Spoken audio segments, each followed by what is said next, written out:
जय हिंद दोस्तों। कैसे हैं आप सब? I hope you are doing well. आज के इस लेक्चर में बच्चों, जो हमारा यूनिट चल रहा था India on the eve of independence, यानी कि स्वतंत्रता की पूर्व संध्या पर भारत, इसका हम थर्ड पार्ट पढ़ने वाले हैं बच्चों। राइट। जो सेकंड पार्ट था हमारा, वहां पर हमने पढ़ा था इंडियन इंडिपेंडेंस एक्ट, भारतीय स्वतंत्रता अधिनियम 1947। और साथ में हमने देखा था बच्चों बाउंड्री कमीशन के बारे में। बाउंड्री कमीशन याद होगा, सर रेडक्लिफ, है ना? तो वो सब हमने प्रीवियस लेक्चर के अंदर पढ़ लिया था। इस लेक्चर के अंदर हम लोग पढ़ने वाले हैं integration of princely states. Right. Integration of princely states का मतलब होगा कि जितने भी जो राजा रजवाड़े थे, ठीक है, उनको आजादी के बाद कैसे भारत में मिलाया गया, क्या क्या उन्हें ऑप्शंस दिए गए और कैसे कैसे उन्हें मिलाया गया, उस सब के बारे में हम लोग इस लेक्चर के अंदर पढ़ने वाले हैं। ठीक है बच्चों। आपको बता दूं, इस लेक्चर की जो पीडीएफ है वो आपको हमारे Telegram channel the bright classroom पर मिल जाएगी। आप हमें इंस्टाग्राम, व्हाट्सएप और फेसबुक पर भी फॉलो कर सकते हैं, और सबका जो लिंक है वो आपको डिस्क्रिप्शन में मिल जाएगा। ठीक है बच्चों, तो चलिए आइए आज का जो हमारा टॉपिक है उसे शुरू करते हैं। तो देखिए, इंटीग्रेशन ऑफ प्रिंसली स्टेट्स, यानी कि जो राजा रजवाड़े जो प्रांत थे उनको भारत में कैसे मिलाया गया।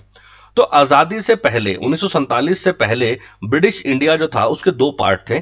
एक तो था ब्रिटिश इंडियन प्रोविंसेस, राइट। एक था princely states ruled by native rulers. क्या मतलब है? एक तो ऐसे भारतीय प्रांत जिनके ऊपर प्रशासन यानी कि सब कुछ कौन संभालता था? ब्रिटिशर संभालते थे।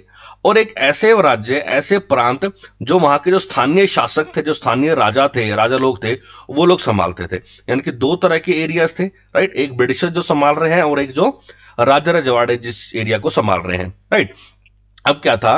द पॉलिसी ऑफ पैरामाउंसी, यानी कि जो सर्वोच्चता की जो नीति थी ना, उसने क्या किया था, जो राजा रजवाड़े लोग थे, ठीक है, उनको कुछ काफी हद तक ना, जो उनके इंटरनल मामले हैं उनके लिए उनको आजादी दे रखी थी, उनको स्वायत्तता दे रखी थी कि भैया आप अपने आंतरिक मामलों का संचालन खुद कर सकते हो। ब्रिटिशर्स जो है आपके मामलों में इंटरफेयर नहीं करेंगे, लेकिन उसके लिए शर्त यह है कि भाई हमने अगर आपको थोड़ी बहुत आजादी दे दी ना, तो इसका मतलब ये नहीं कि आप सबसे टॉप पे आप ही रहोगे इंडिया के अंदर। नहीं, नहीं। इन्होंने क्या कहा कि इस शर्त पर प्रदान की कि ये राज्य ब्रिटिशों को सर्वोपरि या श्रेष्ठ मानेंगे, यानी कि आप अपने इंटरनल मैटर्स को सॉल्व कीजिए, हमें कोई दिक्कत नहीं है, लेकिन लेकिन ब्रिटिशर्स ही क्या होंगे? पैरामाउंट या सुपीरियर होंगे, राइट। इस कंडीशन पे चल रहा था सारा ग्रास पार्ट ब्रिटिशर्स का। उसके बाद आजादी से पहले India was divided into two parts. Bharat दो भागों में बटा हुआ था।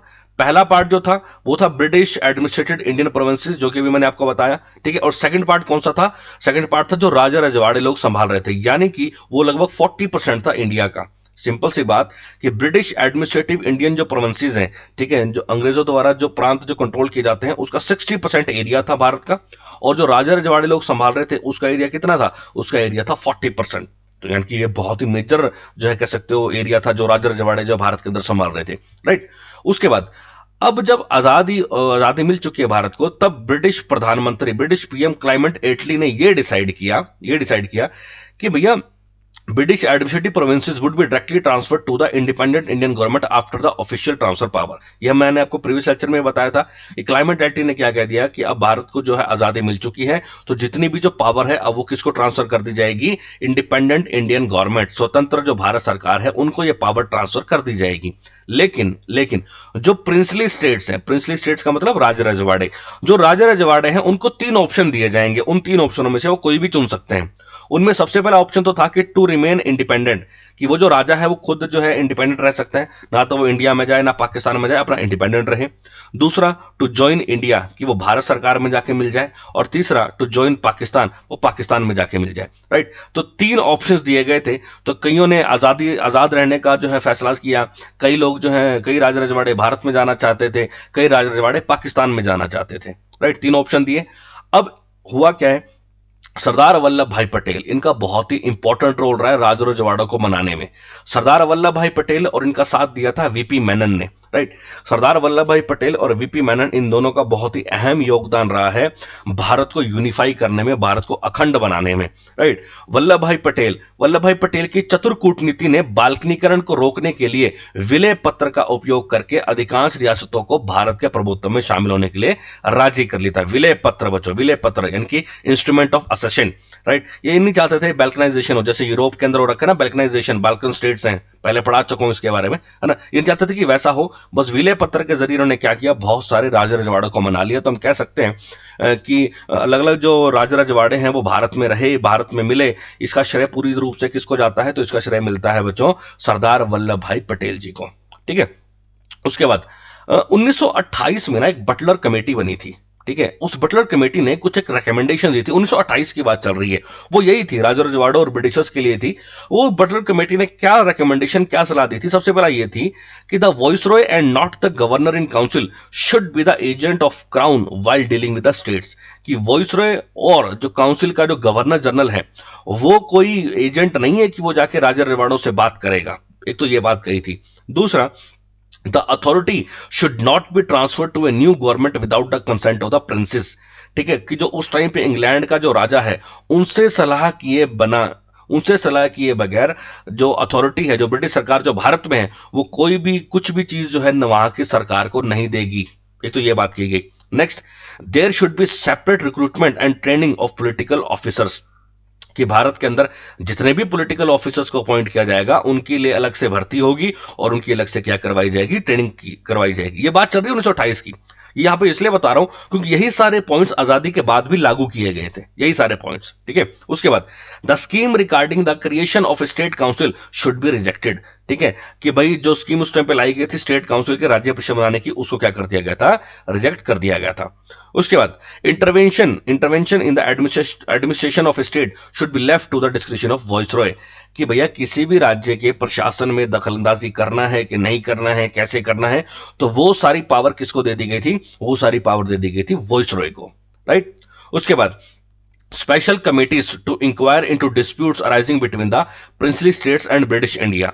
स्पेशल कमिटीज बनाई जाएंगी यदि यदि जो प्रिंसली स्टेट्स हैं, जो राजा रजवाड़े हैं या फिर जो ब्रिटिश इंडिया है, उनका आपस में कोई भी विवाद होता है तो उन सब के लिए क्या बनाया जाएगा, स्पेशल कमिटीज बनाई जाएंगी।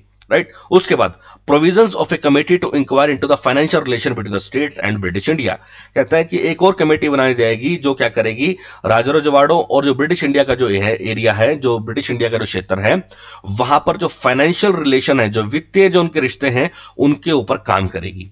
तो ये जितने भी पॉइंट्स थे ये सारे थे 1928 में। लेकिन जैसे ही भारत आजाद होता है तो बटलर कमेटी की बहुत सारी चीजों को यहां पर लागू कर दिया गया था कि भारत सरकार और राज्यों के बीच में फाइनेंशियल रिलेशंस को उतारने के लिए कमेटी होनी चाहिए, है ना। कोई डिस्प्यूट राइज होता है तो उसके लिए स्पेशल कमेटीज होनी चाहिए। तो ये सारी चीजें कहां से उठाई गई थी, बटलर कमेटी से। ठीक है, अब बच्चों हम एक एक करके देखेंगे कि भाई कौन कौन से राज्य को कैसे कैसे मिलाया गया।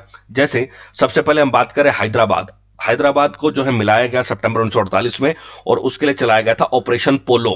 ठीक है, ऑपरेशन पोलो 1948 के अंदर जो है चलाया गया था। तो देखिए हुआ क्या था, उस टाइम का जो हैदराबाद था ना, हैदराबाद जो रियासत थी उसके अंदर मेनली महाराष्ट्र, कर्नाटका और आंध्र प्रदेश, महाराष्ट्र, कर्नाटका और आंध्र प्रदेश, ये वाला एरिया मिलकर बनता था हैदराबाद। ठीक है, तो वहां पर कौन थी, रियासत ऑफ हैदराबाद। और जिस वहां के राजा को क्या बोलते थे, निजाम बोलते थे, निजाम। वहां पे राजा शब्द नहीं यूज करते थे, वहां पर बोलते थे निजाम। अब निजाम चाहता था कि मैं इंडिपेंडेंट रहूं, अब आप सोच के देखिए, ये हमारा प्यारा भारत है, ठीक है, और ये हैदराबाद है।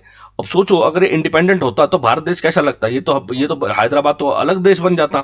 तो भारत सरकार की पूरी कोशिश रही कि भाई इस हैदराबाद को अपने इंडिया में मिलाइए, ठीक है, वरना ये तो खतरा बन जाएगा हमारे देश के लिए। राइट, तो हुआ क्या, अब निजाम चाहता था कि हम इंडिपेंडेंट रहें, लेकिन हैदराबाद की जो पब्लिक थी, खासकर जो किसान थे, वो चाहते थे कि हम भैया भारत में मिल जाएं। क्यों, क्योंकि उनकी जो रेवेन्यू जो पॉलिसीज थी, जो राजस्व नीतियां थी, वो बहुत ही क्रूर थी, जिससे किसान बहुत ही ज्यादा परेशान थे।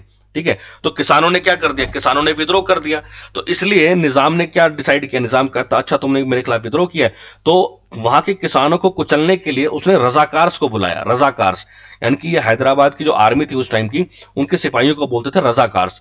तो रजाकार्स को बुलाया कि भैया इनके विद्रोह को कुचलो। ठीक है, मीनवाइल भारत सरकार को पता चलता और भारत सरकार ने वहां पर कौन सा ऑपरेशन चलाया, ऑपरेशन पोलो, और जिसके तहत हैदराबाद निजाम के जो ट्रूप्स थे, निजाम के जो सिपाही थे रजाकार, उनको हरा दिया गया, उनको डिफीट कर दिया गया, और हैदराबाद को क्या कर दिया गया, हैदराबाद को अपने अंदर मिला लिया गया, क्योंकि हैदराबाद ने वहां पर क्या कर दिया, सरेंडर कर दिया, और फाइनली क्या किया, उसने विले पत्र पे साइन कर दिए। समझ गए। तो हैदराबाद बेसिकली भारत के अंदर कैसे मिलाया गया, तो हैदराबाद मिलाया गया बच्चों ऑपरेशन पोलो के तहत। ठीक है, मोस्ट इंपॉर्टेंट है, ऑपरेशन पोलो कब लाया गया, तो 1948 में लाया गया था। एग्जाम पर्सपेक्टिव से, स्ट्रैटेजी के पर्सपेक्टिव से बहुत ज्यादा इंपॉर्टेंट है। ठीक, उसके बाद नेक्स्ट आता है बच्चों मणिपुर। कि भैया मणिपुर मणिपुर को जो है कैसे भारत में जोड़ा गया उसके बारे में जानते हैं। तो देखिए, मणिपुर के अंदर एक महाराजा थे, उनका नाम था बधो चंद्र सिंह। क्या नाम था? बधो चंद्र सिंह। इन्होंने विलय पत्र पर साइन कर दिया था, लेकिन इनकी कंडीशन ये थी कि मणिपुर राज्य को राजनीतिक मामलों में जो है स्वायत्तता मिलेगी, ठीक है, कुछ एक ऑटोनॉमी मिलेगी, तो ही हम साइन करेंगे। ठीक। Maharaja of Manipur conducted the first election in June 1948। Maharaja के मणिपुर के जो महाराजा थे उन्होंने 1948 में पहली बार इलेक्शन करवाए अपने मणिपुर के अंदर, ठीक है, और ताकि वहां पर कॉन्स्टिट्यूशनल मोनार्की बन सके कि संविधान तो लागू होगा लेकिन वहां पर होगा कौन? वहां पे राजा होगा। संविधान भी लागू होगा और वहां पे राजा भी होगा, राइट। इस तरह से हम कह सकते हैं कि मणिपुर, ये मोस्ट इंपॉर्टेंट पॉइंट है, एग्जाम में कई बार आता है, कि मणिपुर पहला राज्य था जहां पर यूनिवर्सल अडल्ट फ्रेंचाइज यानी कि व्यस्क मताधिकार के आधार पर पहली बार इलेक्शन हुए थे, राइट। जिसके अंदर इसका मतलब यह होता है कि जितने भी व्यस्क थे उन्होंने अपना मत देकर, उन्होंने अपना वोट देकर अपने लीडर को चुना था। तो क्वेश्चन पूछ लिया जाए कि पहला भारत का राज्य बताइए जहां पर यूनिवर्सल अडल्ट फ्रेंचाइज के बेस पे इलेक्शन हुए थे, तो जवाब क्या हो जाएगा? मणिपुर हो जाएगा, राइट। उसके बाद भाई अब मणिपुर को भारत में मिलाना है कि नहीं मिलाना है, इसका काफी बार जो है मुद्दा भी बना। मणिपुर की जो विधानसभा थी वहां पर कई बार इसके ऊपर बहस भी हुई, ठीक है। Therefore the government of India despite opposition from the political parties in Manipur became successful in putting pressure on the Maharaja to sign the merger agreement in September 1949। क्या कहता है कि मणिपुर की विधानसभा के अंदर जो विरोधी दल थे उन्होंने काफी विरोध किया कि भैया तुम कैसे मणिपुर को भारत में मिला सकते हो, है ना, बिना किसी की सलाह किए। लेकिन फाइनली भारत सरकार ने पूरा प्रेशर डाल दिया मणिपुर के राजा के ऊपर, और मणिपुर के राजा ने फाइनली क्या किया? सितंबर 1949 में विलय पत्र जो था उसके ऊपर साइन किए और मणिपुर को भारत सरकार में मिला लिया, राइट। तो ऐसा मणिपुर विधानसभा की राय लिए बिना किया गया जिसमें उन्हें नाराजगी है, आज भी नाराजगी है, ठीक है। मणिपुर लेजिस्लेटिव असेंबली में बिना राय किए गए जो उनको भारत में मिला दिया गया था, ठीक है बच्चों। चलिए उसके बाद नेक्स्ट आता है बच्चों अनेक्सेशन ऑफ जूनागढ़। जूनागढ़ का विलय, जूनागढ़ को कैसे मिलाएगा? जूनागढ़ बेसिकली जगह है गुजरात के अंदर, ठीक है। और जूनागढ़ की बात अगर हम करें तो रियासत ऑफ जूनागढ़ गुजरात का जो कठियावाड़ का जो एरिया है, कठियावाड़ का जो क्षेत्र है वहां पर है बच्चों जूनागढ़, ठीक है। अब जूनागढ़ का जो नवाब था वो मुस्लिम था, लेकिन वहां की जनता जो थी वो क्या थी? वो हिंदू थी। जूनागढ़ का नवाब मुस्लिम था और वहां की जनता जो थी हिंदू थी। तो ऑब्वियस सी बात है, जब नवाब मुस्लिम था तो उसने क्या डिसाइड किया कि मैं पाकिस्तान में मिलूंगा, ठीक है। सितंबर 1947 में उसने डिसाइड कर लिया था कि भैया जूनागढ़ जो है वो पाकिस्तान में जाएगा, ठीक है। लेकिन वहां के लोग तो हिंदू थे, तो उन्होंने क्या किया? उन्होंने जो है विद्रोह कर दिया इस नवाब के खिलाफ, और इसीलिए फिर वहां पर उन्होंने, वहां के लोगों ने क्या बनवा दी? प्रांतीय सरकार, एक टेम्पररी सरकार बना दी जूनागढ़ के अंदर, जो क्या चाहती थी कि जूनागढ़ को किसमें मिलाया जाए? भारत के अंदर मिलाया जाए। यानी कि नवाब कह रहा है कि पाकिस्तान में मिलना है और जनता कह रही है कि हमें भारत में मिलना है, राइट। तो the Nawab adopted repressive measures to suppress the rebellion, ठीक है, but the Indian troops rush to the spot and got control over the state. Nawab ने अपने सिपाहियों को कहा कि इन सबको कुचलो, इन सबको मारो पीटो, लेकिन फाइनली वहां पर इंडियन आर्मी पहुंच गई और इंडियन आर्मी ने जब उन सबको मार दिया, वही हैदराबाद वाला सीन हुआ। और फाइनली क्या हुआ कि जूनागढ़ को किसमें मिला दिया गया? जूनागढ़ को इंडिया के अंदर मर्ज कर दिया गया, ठीक है। उसके बाद plebiscite was conducted which decided in favour of Indian union. Merge करने से पहले यहां पे पेब्लिसाइट हुआ था। पेब्लिसाइट बताया था ना कि एक डायरेक्ट वोटिंग करवाएगी जूनागढ़ की जनता के द्वारा कि हाँ भी बताइए आपको इंडिया में जाना है कि पाकिस्तान में जाना है, तो ज्यादा वोट किसको मिले? इंडिया को मिले। तो फाइनली क्या हुआ? इसी के आधार पर, इसी जनमत के आधार पर जूनागढ़ को क्या कर लिया गया था? जूनागढ़ को भारत के अंदर मिला दिया गया, ठीक है बच्चों। तो हमने जूनागढ़ पे भी कब्जा कर लिया। और नेक्स्ट जो हमारा एरिया आता है बच्चों वो आता है कश्मीर, ठीक है। कश्मीर की बात करें भाई, कश्मीर को कैसे जो है भारत के अंदर मिलाया गया उसके बारे में जानते हैं। तो देखिए Kashmir, the state pose difficult and complex problems to the Indian union, ठीक है। In view of the numerical strength of the Muslim, Pakistan was anxious to bring the state under her control while Maharaja Hari Singh decide to remain independent.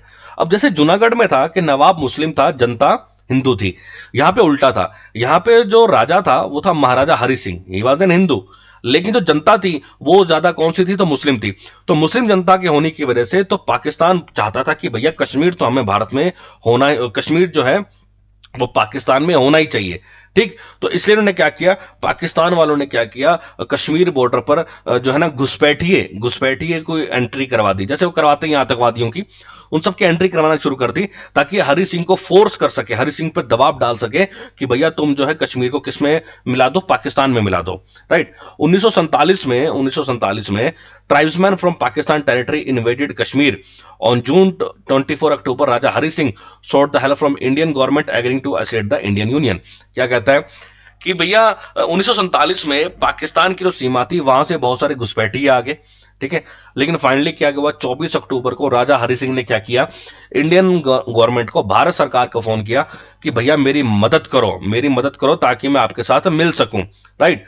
तो the Indian union airborne troops save the situation in the nick of the time. The step was ratified by Sheikh Abdullah, leader of the Jammu and Kashmir National Conference, an organization which enjoyed popular support in the Kashmiri people। क्या कहता है कि भैया अब Indian army के soldiers वहां पे हवाई जहाजों से पहुंचे, ठीक है, पूरे टाइम पे पहुंचे और सब कुछ अपने कंट्रोल में ले लिया, ठीक है।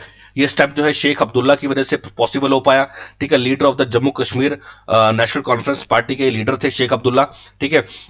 और बेसिकली इनको बहुत ज्यादा सपोर्ट था कश्मीरी पीपल का, कश्मीरी लोगों का, ठीक।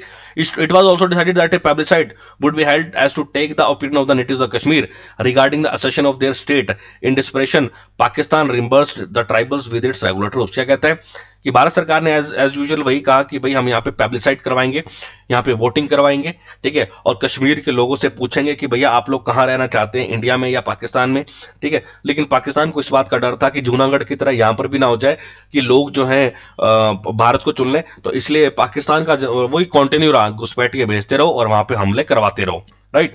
उसके बाद अब इंडिया और पाकिस्तान के बीच में क्या चल रहा था, इंडिया और पाकिस्तान के बीच में युद्ध वगैरह शुरू हो चुका था, उस टाइम पे लड़ाई झगड़े चल ही रहे थे। तो फाइनली क्या हुआ, जून 1949 में एक बार इस लड़ाई को रोक दिया गया, ठीक है, जब यूनाइटेड नेशंस यूएन ने इंटरफेयर किया, ठीक है। भारत सरकार ने रिक्वेस्ट किया था यूएन को कि जी आप आइए इनको समझाइए वरना हम इनको फपेट देंगे, राइट। तो यूनाइटेड नेशंस ने भारत सरकार के कहने पर इंटरवेन किया, ठीक है। और उसके बाद क्या हुआ, जो जम्मू कश्मीर है पूरा का पूरा जम्मू कश्मीर वो अब इंडियन यूनियन के अंदर आ गया, जिसके तहत जो है कुछ एक खास प्रावधान दिए गए थे आर्टिकल 370 के तहत। हालांकि आज की डेट में 370 जो आर्टिकल है उसे खत्म कर दिया गया, लेकिन उस टाइम पे आर्टिकल 370 के तहत कश्मीर को कुछ एक जो है खास पावर्स दे दी गई थी, ठीक है। लेकिन आज भी कश्मीर का जो कुछ हिस्सा है वो किसके पास है, वो पाकिस्तान के पास है, जिसे हम पीओके बोलते हैं ना, पाक ऑक्यूपाइड कश्मीर, राइट। उसके बाद नेक्स्ट कहता है जो यूएनओ के जो सिक्योरिटी काउंसिल है उन्होंने दो बंदों को भारत में भेजा, एक का नाम था डॉक्टर फ्रैंक ग्रैहमन और एक का नाम था sir Owen Dixon, sir Frank Graham और एक का नाम था सर ओवन डिक्सन, ठीक है। इनको भारत में भेजा ताकि जो कन्फ्लिक्ट है, जो भी विवाद चल रहा है इंडिया और पाकिस्तान के बीच में, उसको सॉर्ट आउट करवाया जा सके, ठीक है।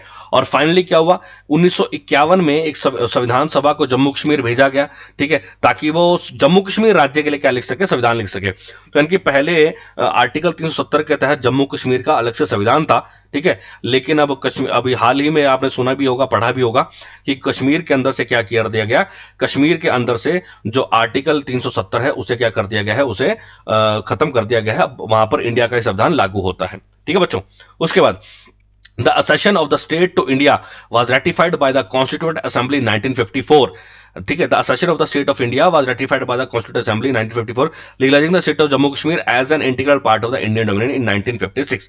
क्या कहता है कि भैया कॉन्स्टिट्यूशनल असेंबली 1954 के अंदर जो है जम्मू कश्मीर को भारत में मिला दिया गया प्रॉपरली, ठीक है। और नवंबर 1956 के अंदर जम्मू कश्मीर को दर्जा दे दिया गया कि यह भारत का अखंड पार्ट है, इसको भारत से अलग नहीं किया जा सकता, ठीक है बच्चों। ये कहानी थी कश्मीर की। उसके बाद नेक्स्ट बच्चों 1954 की बात करें, 1954 की बात करें तो 1954 के अंदर दादरा एंड नगर हवेली को इंडियन यूनियन के अंदर मिला दिया गया, ठीक है। ये चीजें भी इंपॉर्टेंट हैं। दादरा एंड नगर हवेली, इसके ऊपर पहले पुर्तगालियों का राज था, ठीक है, लेकिन अब इसे 1954 में से भारत सरकार में मिला दिया गया। वैसे ही बच्चों गोवा की अगर मैं बात करूं तो गोवा पहले पुर्तगालियों के अंडर था, याद होगा, ठीक है। गोवा को जो है पुर्तगालियों से आजाद करवाया गया था 1961 में, और ये आसानी से नहीं गए थे, इनको इंडिया से निकालने के लिए चलाया गया था ऑपरेशन विजय। कौन सा चलाया गया था, ऑपरेशन विजय के तहत जो है इनको जो है आजादी, गोवा को आजाद करा दिया गया था और इंडियन टेरिटरी के अंदर मिला दिया गया था, ठीक है। और गोवा उस टाइम पे केंद्र शासित प्रदेश बना था, बाद में इसे राज्य का दर्जा मिला। क्वेश्चन पूछ लेता है कि गोवा को राज्य का दर्जा कब मिला, तो बच्चों गोवा को राज्य का दर्जा मिला था सन 1987 में, 1987 में, ठीक है बच्चों। उसके बाद नेक्स्ट आता है बच्चों चैम्बर ऑफ प्रिंसेस। भाई चैम्बर ऑफ प्रिंसेस क्या था, इसके बारे में जानते हैं। तो देखिए प्रिंसली स्टेट्स, अब उस टाइम की ये बात चल रही है बच्चों, ये बात चल रही है 1927 की, 1927 की, ठीक है। और चैम्बर ऑफ प्रिंसेस लाया गया था 1921 के अंदर, ठीक है। अब यहां पर क्या था, princely states comprise 2/5 of the total Indian territory and comprise 25% of the population।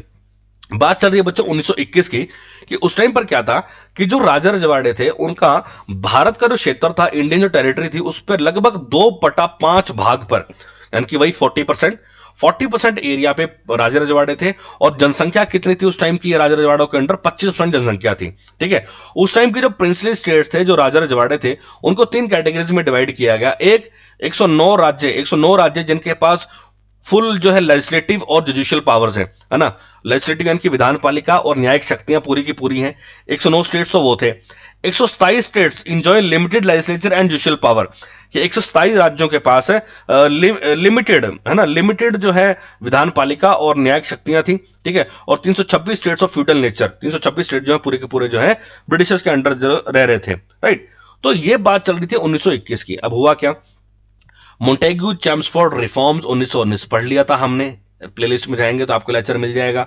Montagu Chelmsford reforms 1919 has proposed setting up of a consultative committee, कि यहां पर एक सलाहकार समिति बनाने की जो यहां पर क्या की गई, यहां पे बात की गई थी, ठीक है। उसके बाद नेक्स्ट क्या हुआ, post formation of Narendra Mandal or the Chamber of Princes States people movement was intensified with all the movements integrated at the national level, leading to the formation of All India State People Conference in 1927। क्या कहना चाहता है कि भैया उस time पर 1927 के दौर की बात करें तो उस टाइम पर भारत में बहुत सारे क्रांतिकारी संगठन जुड़ चुके थे जो कि आजादी चाहते थे उस टाइम पे, राइट।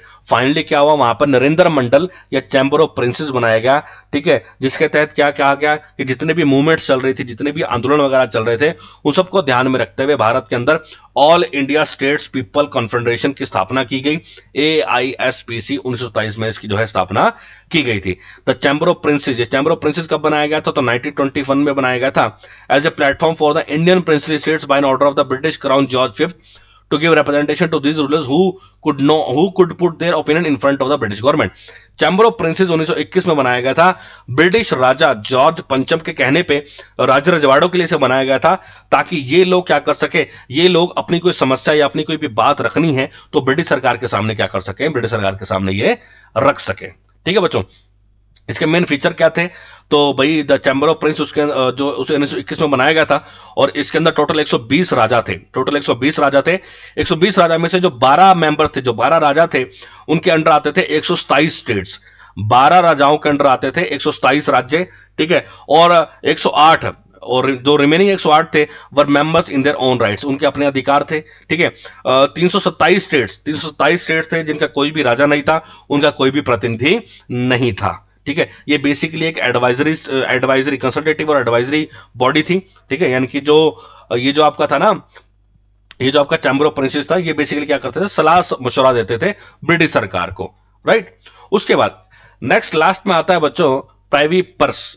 अब हम वापसी से थोड़ा सा बैकग्राउंड में गए थे, लेकिन अब हम यहां पे देख रहे हैं कि प्राइवी पर्स क्या था। तो इन सब के बारे में अगर हम जाने तो देखिए, जब सभी राजा रजवाड़ों को भारत में मिला दिया गया तो वहां पर प्राइवेसी पर्स लाया गया। इसमें क्या था, it was an annual payment, ये एक सालाना भत्ता था, ठीक है, जो कि सभी राजा रजवाड़ों को मिलेगा। जिन जिन राजाओं ने भारत में मिलने के लिए हां कर दिया ना, उन सबको ये भत्ता मिलेगा, उन सबको भत्ता मिलेगा, ठीक है। और ये कितना रहेगा, 5,000 से 26 लाख रुपए सालाना, 5,000 से 26 लाख रुपए सालाना। और ये टैक्स फ्री है, टैक्स फ्री है। और किस अनुच्छेद के तहत, आर्टिकल 291 के तहत। यानी कि आर्टिकल 291 में यह लिखा गया था कि भैया जितने भी राजा रजवाड़े जो हैं भारत में मिले हैं, ठीक है, उन सबको 5,000 से 26 लाख रुपए सालाना मिलेगा, और इसके ऊपर उनको कोई भी टैक्स नहीं देना होगा, ये बिल्कुल ही क्या होगा, फ्री होगा। हालांकि इन सबको आगे जाकर खत्म कर दिया गया था जब 1971 में 26वां संविधान संशोधन लाया गया।